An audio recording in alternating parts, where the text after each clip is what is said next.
everyone, how are you all? I hope you all are good.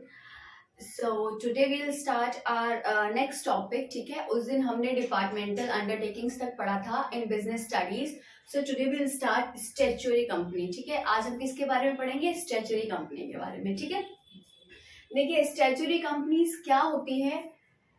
here are some points. We have 5 points. ठीक है, जिसमें मैंने describe किया है कि स्टैट्यूटरी कंपनीज क्या होती है. मैंने पॉइंट्स इसलिए बनाए जिससे आपको इजीली लर्न हो जाए एंड इजीली आपको क्या हो जाए, समझ में आ जाए. ठीक है, first one is come into existence. This is T. Come into existence by special act of parliament. मतलब कि एग्जिस्टेंस में कैसे आती है ये, कि इनका एक स्पेशल एक्ट होता है जो कि पार्लियामेंट के थ्रू पास होता है. ठीक है, तो ये कैसे आती है? Come into existence by special act of parliament. ठीक है, and then next one is powers, functions, rules and regulations governing the employees are defined by the act. ठीक है, जो एक्ट पार्लियामेंट बनाती है उसी के अकॉर्डिंग सारे रूल्स और रेगुलेशंस फॉलो होते हैं. ठीक है, उसी के अकॉर्डिंग फॉर्म होते हैं सारे रूल्स और रेगुलेशंस. ठीक है, and next one is separate legal entity. Separate legal entity का मैंने आपको मतलब बताया था कि सेपरेट लीगल एंटिटी क्या होती है. जैसे कि business, again I am repeating, business और ओनर क्या होते हैं, बोथ आर डिफरेंट. ठीक है, तो यहीं पर क्या होता है, सेपरेट लीगल एंटिटी होती है. मतलब कि जो स्टैट्यूटरी कंपनीज में जो बिजनेस है और जो ओनर है, they both are different. Business owner will not wear the loss. ठीक है, जितना भी रिस्क होगा, ठीक है, प्रॉफिट होगा, प्रॉफिट हाँ it will be share, but जो लॉस होगा लाइक बियॉन्ड दी असेट्स. ठीक है, जो असेट्स से, हमारी असेट्स से, पर्सनल असेट्स से जो कम होगा वही हमें बेयर करना है. उसके आगे हम नहीं, जैसे कि हम अपने घर का मटेरियल नहीं सेल कर सकते. ठीक है, हम अपने घर का मटेरियल उस लोन को चुकाने में नहीं दे सकते. That is the rule of separate legal entity.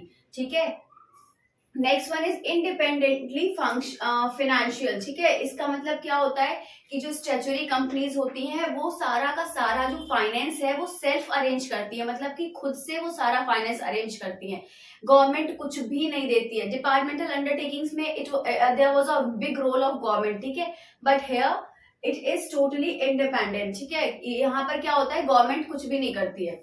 Next one is own service conditions and what happens, they can make their own service conditions. क्या कर सकते हैं वो लोग, अपनी service conditions खुद बनाते हैं. ठीक है, so these all are the 5 points about statutory companies. I hope you all understand.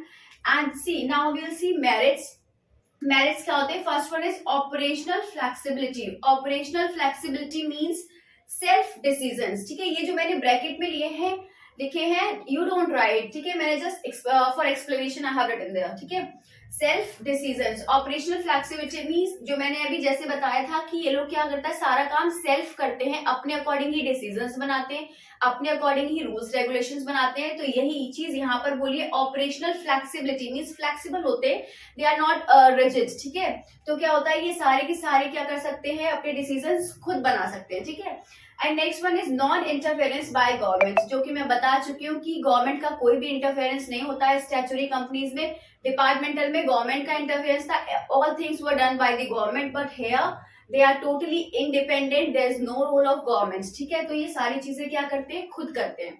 Next one is autonomous organisations means self made rules and regulations. ठीक है, क्या होती है कि खुद ही सारे रूल्स और रेगुलेशंस को फॉर्म करती है. Okay, so these all are the 5 points and these 3 merits we have. now we'll तो देखिए डीमेरिट्स हमारे कौन कौन से हैं स्टैट्यूटरी कंपनी के. First one is flexibility on papers only. मतलब कि क्या होता है कि सारा वर्क जो होता है वो कहाँ होता है, पेपर्स पे ही होता है. ठीक है, और next one is government interference. अब यहाँ क्या लिखा हुआ है, गवर्नमेंट इंटरफेरेंस. ठीक है, डीमेरिट्स, मेरिट्स में क्या लिखा था, नो गवर्नमेंट इंटरफेरेंस.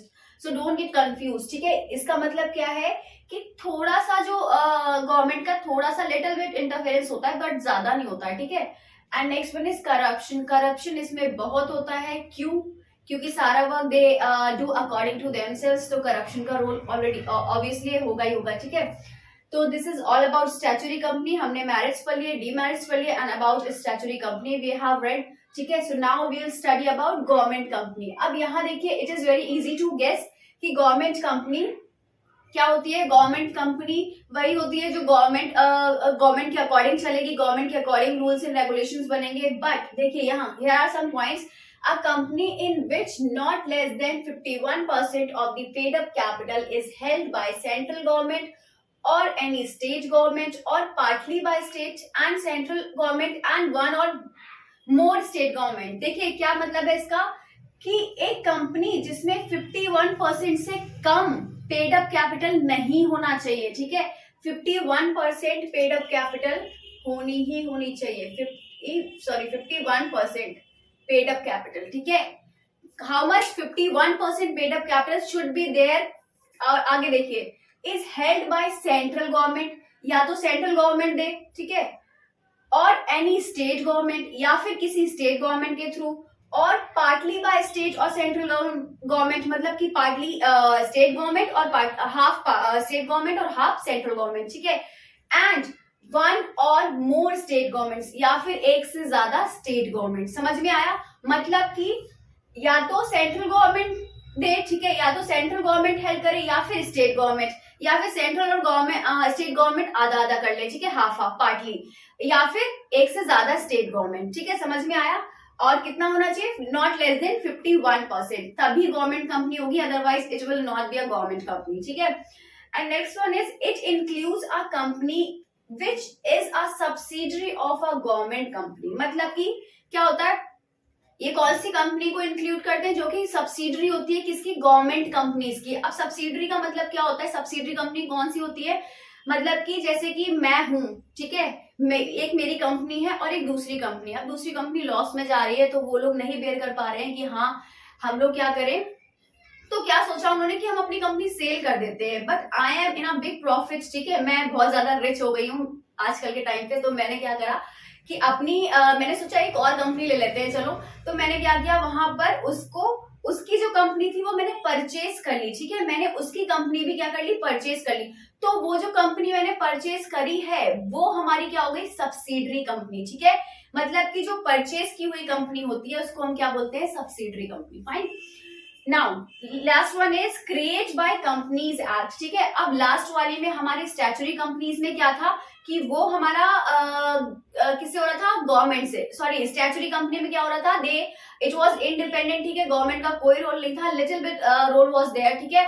और डिपार्टमेंटल में क्या था कि गवर्नमेंट का रोल था और स्टैचुटरी पार्लियामेंट के अकॉर्डिंग हो रही थी, ठीक है। अब बट यहाँ क्या है, सारा का सारा रोल गवर्नमेंट का है, ठीक है। और कंपनी में क्या होना चाहिए? पेड अप कैपिटल 51% से कम नहीं होनी चाहिए। और ये किसके थ्रू क्रिएट होती है? रजिस्ट्रेशन, मतलब created by companies act means की रजिस्ट्रेशन कराना पड़ता है इसका किसमें? इंडियन कंपनीज एक्ट 2013 में, ठीक है। हमारा इंडियन कंपनीज एक्ट कौन सा है? कंपनीज एक्ट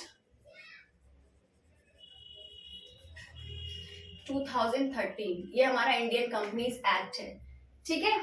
अब इसके कुछ मेरिट्स और डीमेरिट्स है, वो भी हम लोग पढ़ लेते हैं आगे। अब देखिए इसके मेरिट्स क्या है। First one is ease information. Ease information मतलब क्या होता है कि इसका जो रजिस्ट्रेशन होता है वो कराना बहुत इजी होता है, ठीक है, क्योंकि गवर्नमेंट कंपनी है तो इसमें ज्यादा इधर उधर कुछ भागना नहीं होगा, सीधे कंपनीज एक्ट में, अभी मैंने बताया था कि इसका कंपनीज एक्ट में क्या होता है? रजिस्ट्रेशन होता है, बस, ठीक है।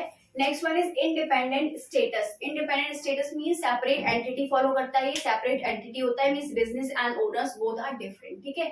Next one is autonomy. Autonomy का मतलब क्या होता है कि अकॉर्डिंगली वर्क करते हैं, मतलब कि जैसा भी इनका मन होता है वो अकॉर्डिंगली उसी के वर्क करते हैं, कोई भी फाउंडेशन या कुछ भी नहीं होता है, ठीक है। Now next one is demerits. Demerits is provision of companies are not relevant, ठीक है, मतलब कि क्या होता है कि कंपनीज के जो प्रोविजंस होते हैं वो रेलिवेंट नहीं होते हैं, क्योंकि उसमें क्या होता है कि पब्लिक की शेयर होल्डिंग नहीं होती है। पब्लिक की शेयर होल्डिंग मतलब कि जैसे कि हमें शेयर्स इश्यू करने हैं तो पब्लिक हमारे शेयर्स कंपनीज के इश्यू करती है, बट यहाँ पर ऐसा नहीं होता है। क्यों?